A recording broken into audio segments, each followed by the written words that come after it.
Selamat pagi anak-anakku sekalian, siswa kelas 12 SMA Yadika 12. Kita akan mulai belajar dengan materi-materi yang akan kita pelajari bersama untuk semester ini.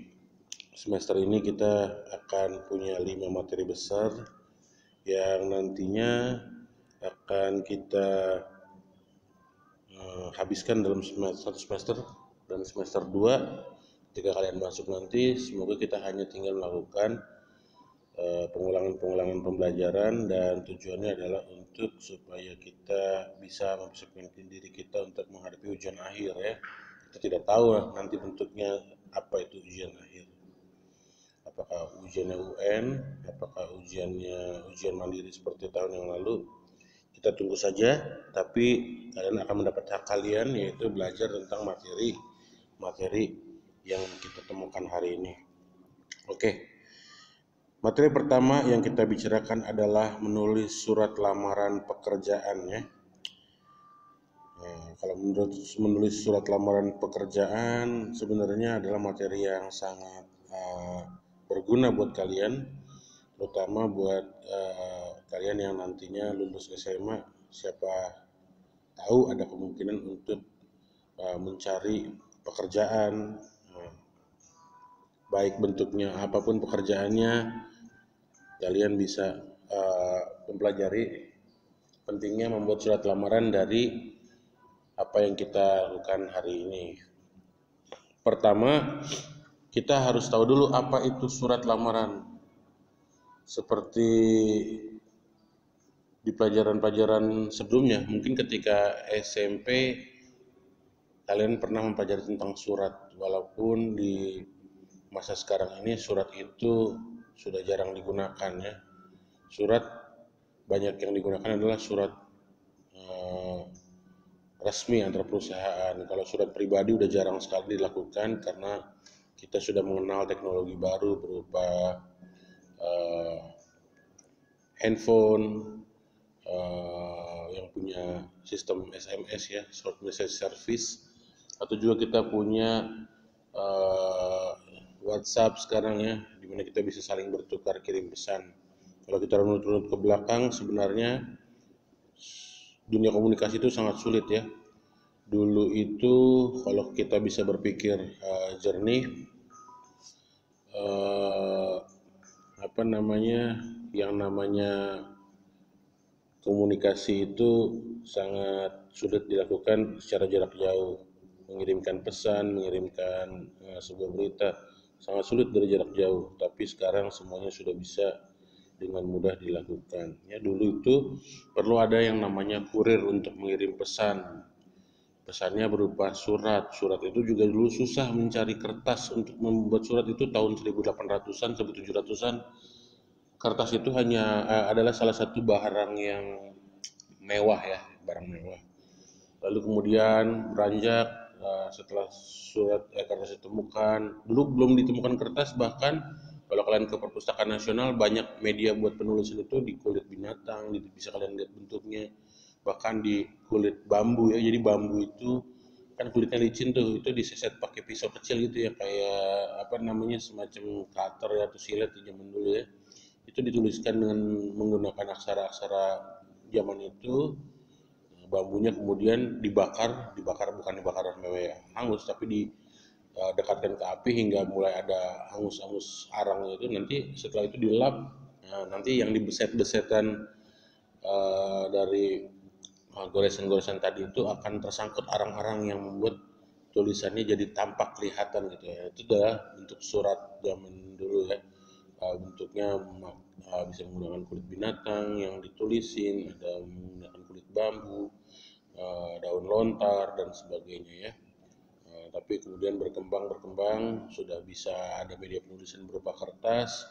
Pengirimannya juga sulit menggunakan kurir. Kurir itu ya manusia yang mesti mengirimkan. Begitu manusia mengirimkannya pengen lebih cepat, manusia harus naik kuda.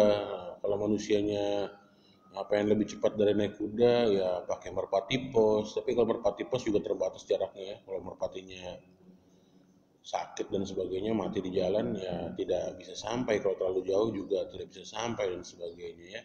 Hingga ditemukanlah telepon, telegraf ya, telegram dulu ya pertama, bisa mengirimkan pesan secara jarak jauh dengan menggunakan kode Morse, lalu ada telepon, mulai berkembang hingga kita ada yang namanya dulu waktu tahun 90-an itu ada yang namanya pager ya, mengirimkan pesan tapi nggak bisa balas. Kalau mengirimkan pesan balik kita harus telepon ke operator dan sebagainya. Kalian bisa tanya orang tua tentang pager itu dulu bagaimana fungsinya. Nah, di awal tahun 2000-an, di akhir tahun 1990-an hingga awal 2000, orang-orang sudah mulai beralih ke handphone ya. Ada handphone yang ada fasilitas SMS.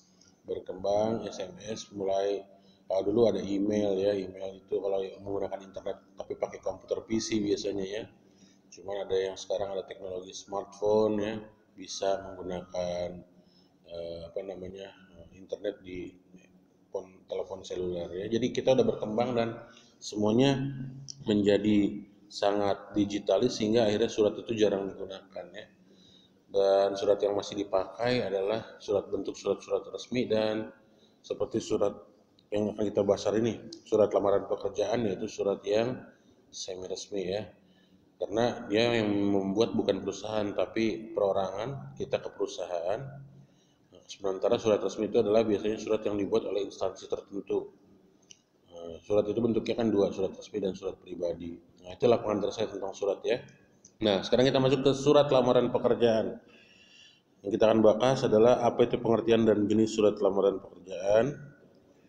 Lalu ada sistematikanya, simpulannya, dan unsur kebahasaannya, dan nanti di akhirnya kalian akan sampai pada pembuatan surat lamaran pekerjaan. Tapi seperti arahan dari kurikulum kita, tidak setiap kali kita lakukan pertemuan kalian harus melakukan tugas. Mendengarkan video saya juga bisa jadi tugas kalian, tapi saya mohon tidak untuk dilewatkan begitu saja, sekadar mengisi absen dan langsung ditinggalkan. Tapi silakan ditonton, disimak, karena nanti mungkin kalau saya tidak memberikan tugas hari ini, tugas selanjutnya masih berkenan dengan apa yang saya bicarakan hari ini ya. Oke, kita lanjut saja anak-anak. Jadi apa itu surat lamaran pekerjaan ya? Surat lamaran pekerjaan, pengertiannya adalah sebuah surat yang dibuat untuk kita dapat mengajukan lamaran pekerjaan tentu saja. Ya. Surat lamaran pekerjaan adalah surat yang kita buat jenis surat pribadi resmi ya, surat pribadi resmi. Jadi tadi saya bilang surat semi resmi. Itu permohonan pekerjaan kepada kantor atau perusahaan atau instansi tertentu. Jadi manakala kita mau bergabung dengan sebuah perusahaan, kita harus melakukan pengajuan dulu. Pengajuannya itu melalui surat lamaran pekerjaan. Jadi kita mengajukan diri kita, dan siapa kita, apa keterangan kita, hal-hal apa yang kita miliki ya, sebagai tanda untuk sebagai pengenalan kita pada perusahaan tersebut tentang siapa kita. Nah, kita berlanjut ke fungsi surat lamaran pekerjaan jadinya sebagai tanda bukti tertulis pengajuan. Jadi manakala kamu ada masalah dan sebagainya, perusahaan bisa melacak kamu atau perusahaan bisa mencari informasi kamu ulang dengan melihat lamaran yang pernah kamu buat, seperti itu ya. Sebagai bukti tertulis bahwa pengajuan surat permohonan pekerjaan. Bahkan bila kamu punya koneksi pun terhadap di HRD atau di kepegawaian sebuah perusahaan, kamu tetap akan diminta membuat surat lamaran untuk bergabung dengan perusahaan tersebut ya, kecuali mungkin surat kamu misalnya masuk ke perusahaan punya papa kamu ya, itu mungkin tidak diperlukan. Kalau papa kamu seorang entrepreneur, terus kamu masuk ke perusahaan papamu, mungkin kamu nggak butuh surat lamaran, tapi semua orang yang bekerja di tempatmu pasti butuh surat lamaran. Karena itu nanti akan didokumenkan, siapapun yang pernah melamar, siapapun yang akhirnya diterima, itu ada dokumennya, ada arsipnya. sebagai media atau alat komunikasi. Jadi kamu berkomunikasi dengan perusahaan lewat surat lamaran. Kamu memperkenalkan diri kamu, siapa kamu, apa kebiasaan kamu, kira-kira yang mau kamu tawarkan ke perusahaan, untuk perusahaan mempertimbangkan kamu untuk menjadi bagian dari perusahaan tersebut. Ya, sebagai bahan pertimbangan penerimaan pekerjaan. Nah, ini dia ya. Jadi silahkan kalian ingat-ingat tiga fungsi ini, karena kedepannya fungsi-fungsi ini akan terus bisa kalian aplikasikan ketika kalian membuat surat lamaran pekerjaan. Jadi kalian tahu apa tujuannya. Jadi dibuat sejujur mungkin, harusnya dibuat sejujur mungkin dan semenarik mungkin, ya. Tapi juga jujur di sini maksudnya apa yang kamu bisa kamu sampaikan, tapi kamu sampaikan secara menarik dan jangan menjatuhkan diri kamu sendiri dalam sebuah surat lamaran. Menurut jenis pembuatannya, surat lamaran pekerjaan yang digabungkan dengan kita akan bergabung dengan kurikulum vitae. Ada bentuknya maksudnya, yaitu adalah yang satu surat lamaran pekerjaan yang digabungkan dengan kurikulum vitae, dan kedua surat pekerjaan yang dipisahkan dengan kurikulum vitae atau daftar riwayat hidup. Nanti kita akan belajar juga tentang apa itu daftar riwayat hidup, ya.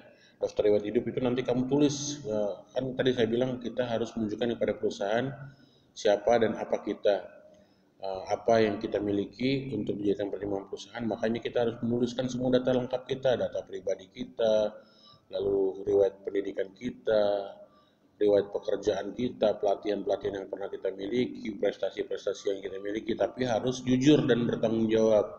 Jangan kita bohong, kita nggak bisa nyetir, kita tulis kita bisa nyetir, atau kita nggak pernah menang lomba apapun, tapi karena membuat meyakinkan kita masukin prestasi kita juara lomba A, B, C, itu nggak boleh ya.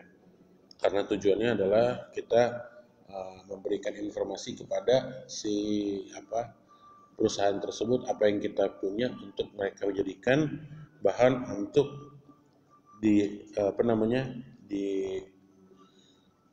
perekrutan mereka ya, apakah mereka membutuhkan tenaga kita atau bagaimana. Lalu jenis surat lamaran berdasarkan sumber informasi lowongan pekerjaan juga ada. Surat lamaran pekerjaan yang berdasarkan iklan dari media cetak, ada yang berdasarkan informasi dari media audio atau radio, surat lamaran pekerjaan yang berdasarkan informasi dari orang lain, surat lamaran yang berdasarkan inisiatif sendiri. Ini nanti akan ada bedanya di bagian pembuka, karena bagian pembuka surat lamaran itu biasanya ada kata-kata dari mana kamu dapatkan informasi itu. Nah, itu juga menyangkut hal ini akan membuat perbedaannya.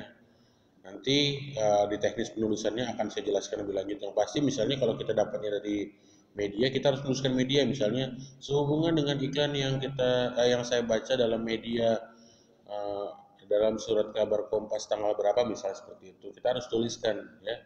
Atau kalau misalnya yang berdasarkan informasi pribadi, maka kita harus menceritakan dulu kenapa kita bisa tertarik untuk bergabung dengan perusahaan itu. Misalnya dengan melihat perkembangan perusahaan, misalnya perusahaan makanan yang Bapak kelola, atau perusahaan apa yang sedang dikelola dan saat ini berkembang dengan pesat, yang saya lihat membutuhkan banyak tenaga kerja dan sesuai dengan apa yang saya miliki, maka dengan ini saya mengajukan diri untuk melamar pekerjaan di perusahaan. Nah, itu seperti itu misalnya.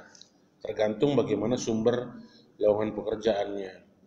Itu bisa menjadi materi sumber dari lowongan pekerjaan itu dari mana gitu ya. Oke.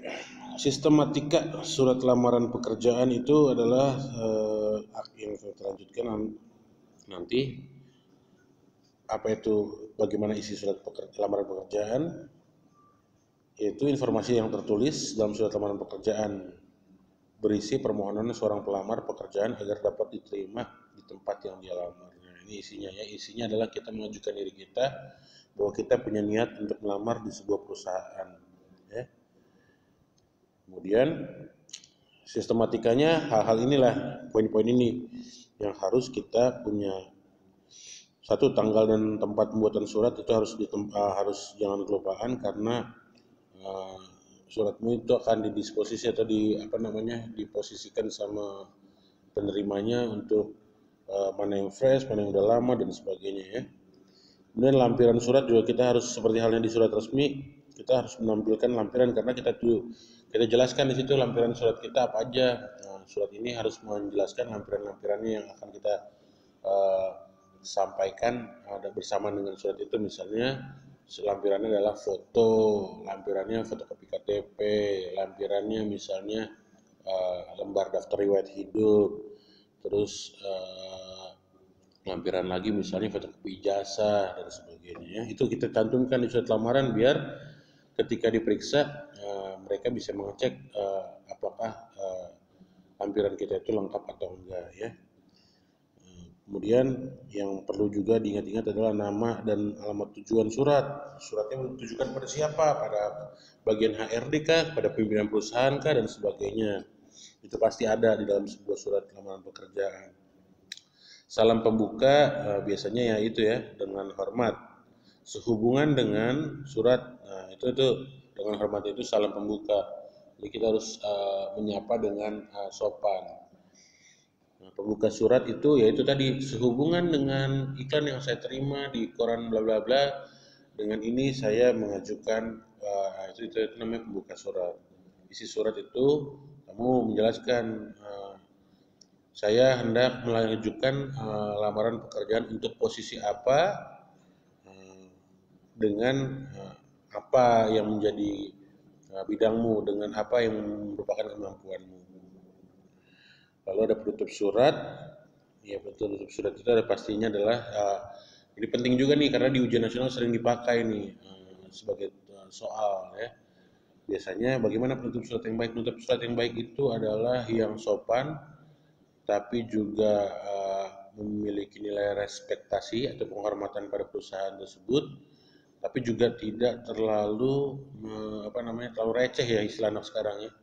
Jadi misalnya atas perhatian dan besar harapan saya untuk dapat bergabung dengan perusahaan yang Bapak kelola. Nah, itu misalnya bagus tuh karena menunjukkan kita respect pada perusahaan itu dan kita punya harapan untuk masuk. Tapi jangan terlalu berlebih-lebihan. Misalnya saya sangat mengharapkan dengan segenap hati saya untuk sangat bisa bergabung dengan perusahaan misalnya gitu itu ya lebay kata anak sekarang ya, tapi receh gitu ya. Tapi kalau bisa ya yang menunjukkan bahwa kita juga punya nilai lah ya, kita bahwa kita berharap bergabung tapi juga kita tidak sepenuhnya terlalu mudah gitu ya, terlalu menjual diri kita untuk di dalam tanda kutip ya, menjual diri artinya kan kita harus menampilkan apa yang bagus dari diri kita untuk di uh, apa yang bagus dari kita untuk dilakukan seleksi. Nanti dia akan mereka akan pilih kita karena melihat apa yang menurut mereka bagus dari kita itu tadi. Salam penutup, jelaskan ya hormat saya, lalu kamu tanda tangan dan jelas tulis nama terangmu. Itu adalah bagian sistematika.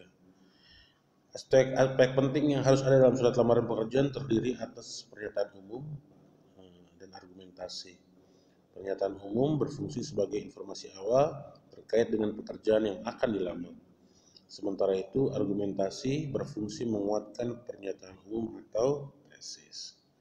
Ya, maksudnya adalah ada pernyataan umum bahwa kamu bertujuan ingin melamar pekerjaan dan kamu menunjukkan argumentasi atau pendapat kamu atau informasi dari kamu yang bertujuan supaya kamu dilirik sama perusahaan tersebut ya, atau tempat usaha tersebut yang akan kamu lamar, untuk meyakinkan pernyataan umum bahwa kamu bisa diterima di perusahaan tersebut. Simpulan sistematika dan unsur-unsur surat didapatkan dengan menggali informasi dalam surat lamaran. Informasi yang dapat digali seperti tempat dan waktu pembuatan surat lamaran, identitas pelamar, isi surat lamaran, informasi penguatan identitas pelamar, serta salam pembuka dan penutup. Nah, bahkan di surat lamaran pekerjaan itu ada perusahaan-perusahaan tertentu yang mintanya dilakukan secara tulis tangan, bukan diketik, karena tulis tangan katanya juga ada cermin diri dari penulisnya. Jadi dari tulisan tangan bisa dibaca kepribadian penulisnya yang bisa membuat orang-orang juga tersaring ya dalam sebuah perekrutan gitu ya. Pokoknya sistematika surat memiliki informasi yaitu identitas kita, isinya, terus penguatan identitas, salam pembuka dan salam penutup. Semua harus dilakukan secara sopan. Nah, untuk supaya kita surat lamarannya dia memiliki nilai kredibel juga kita harus memiliki satu ya, ketepatan pemilihan kata. Jangan menggunakan kata-kata yang yang tadi saya bilang ya, terlalu receh, terlalu tinggi juga bahasanya sosok sosok puitis, sosok educated juga, wah itu juga enggak ya. Kalau bisa tuliskan dengan bahasa Indonesia yang baik dan benar ya, nggak usah dibikin bahasa apa istilahnya ya, kalau di dunia bahasa tuh linguistik idiosinkretik ya, itu sosok dicampur-campur kayak bahasa Indonesia bahasa Inggris. Saya itu saya itu seorang yang smart gitu lah. Saya kayak kata-kata campurnya berbahasa Indonesia dan bahasa Inggris itu jelek. Lalu kebenaran dan keefektifan struktur kalimatnya. Kalimatmu ingat ketika membuat sebuah kalimat, pembacaan memulai sama menutup kalimat, ingat dalam sebuah kalimat itu ada subjek, ada predikat, ada objek. Minimal ada subjek, ada predikat. Jadi tuliskan kalimatmu dari mulai huruf besar sampai titiknya jelas, jangan kalimatmu gantung gitu. Nah, tidak efektif. Baru ternyata kamu bicara panjang lebar, ternyata kamu lupa nulisin kamu tujuannya apa dalam kalimat. Misalnya saya yang sudah membaca ini dari koran Kompas tanggal sekian yang sudah mencoba untuk menyiapkan berkas-berkas titik, so buat kalimat baru, hendak mengajukan lamaran pekerjaan. Kan yang tadi itu yang saya adalah apa yang membaca koran dan bla bla bla bla, itu semuanya masih bagian dari subjek menjelaskan siapa kamu. Jadi jangan bikin pindah kalimat baru mentang-mentang tulisan udah panjang, tapi benar-benar rapi dulu satu kalimat, ada subjeknya, ada predikatnya, baru pindah ke kalimat baru. Lalu ada kepaduan paragraf. Nah, paragrafnya kan biasanya terdiri dari 3 tuh ya, ada pembuka, isi dan penutup ya. Harus berpadu, jangan ada bagian-bagian yang hilang. Lalu ada ketepatan penggunaan ejaan dan tanda baca, penulisan huruf dan sebagainya jangan sampai salah ya. Penulisan huruf dan sebagainya. Nih kalau kita bisa kita gunakan bahasa Indonesia yang baik dan benar ya. Walaupun perusahaan-perusahaan tertentu kadang-kadang juga kurang tahu apa yang mereka tuliskan ya. Maksudnya yang disambung dan yang dipisah, kadang-kadang mereka juga masih salah-salah di HRD perusahaan-perusahaan tertentu, di perusahaan surat antar media. Tapi kalau bisa kita sebagai orang yang akan mengajukan pekerjaan menuliskannya dengan penulisan yang baik, karena itu akan mendapat nilai plus dari HRD perusahaan ya. Cara menulis surat lamaran pekerjaan yang baik, gunakan bahasa Indonesia yang baik dan benar, tuliskan dengan kalimat singkat, padat dan jelas, tulislah secara manual menggunakan tangan. Nah, ini yang tadi saya bilang ya. Tapi ada juga perusahaan yang mintanya nggak apa-apa, print out bisa. Nah, itu dia. Habis itu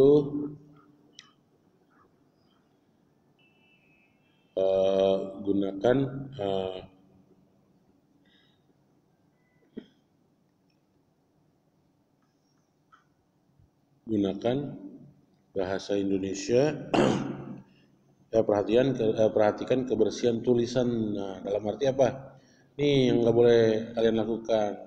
Di tipek tulisannya dicoret-coretin karena salah terus ke coret dan sebagainya, itu nggak boleh ya.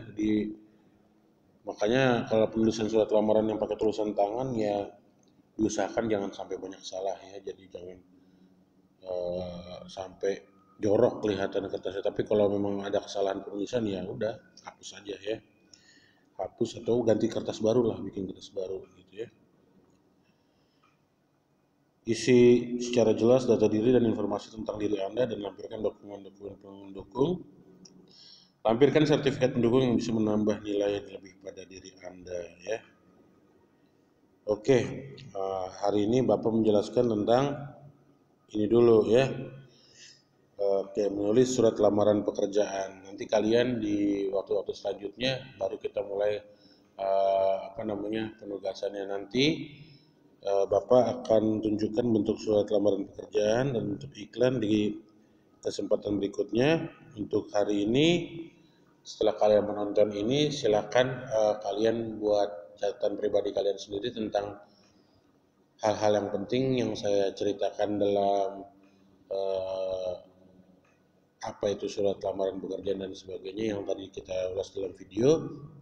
Maka silakan nanti ditulis catatan catatan singkatmu sendiri tentang materi yang kamu dengarkan hari ini.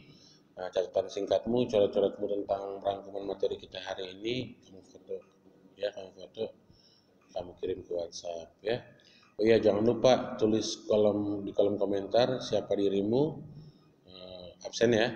Tulis misalnya saya Gideon 12 IPS ya gitu ya. Gideon misalnya koma 12 IPS pakai itu ya. Dikasih hashtag 12 IPS kayak nanti yang anak 12 IPA kasih hashtag 12 IPA. Ya, kalian kerjakan di waktu yang tadi ditentukan di jadwal. Itu salam dari Bapak ya. Bapak nggak Zoom karena kalau moga-moga Bapak nggak salah ya. Hitungan Bapak kuota yang digunakan untuk webinar dengan kuota yang digunakan untuk menonton video sebenarnya lebih sedikit yang menonton video menurut Bapak ya. Streaming seperti ini lebih sedikit menghabiskan kuota menurut Bapak, hitung-hitungan Bapak. Ya moga-moga kalian mengerti yang kita bicarakan di hari ini tentang surat lamaran. Nanti kita akan bicarakan lagi di waktu mendatang bentuk langsung surat lamaran, dan baru nanti kita akan membuat surat lamaran. Oh ya, ini bisa Bapak tunjukin di sini daftar isi. Jadi inilah materi kita, materi besar kita ya. Ada 7 bab sebenarnya, tapi sebenarnya semuanya bisa disarikan dari 5 ya. Kita menulis surat, lalu sejarah Indonesia nanti, lalu editorial, lalu novel, gagasan, fakta dan opini bisa kita sambungkan dengan materi yang lain, apalagi materi kritik sastra bisa masuk ke fakta dan opini, dan juga novel masih bisa kita masukkan ke bab 7 juga yang buku fiksi dan non-fiksi, nanti bisa kita gabung-gabungkan. Oke, itu sekian dari Bapak. Mohon maaf atas segala kesalahan dan kekurangannya. Silakan kalian pelajari lebih lanjut. Untuk hari ini sekian dulu. Tetap belajar, bersemangat, dan semoga kita semua terus dijaga kesehatannya dan terhindar dari segala sakit penyakit. Oke, demikian bahasan Bapak. Atas perhatiannya, Bapak ucapkan terima kasih.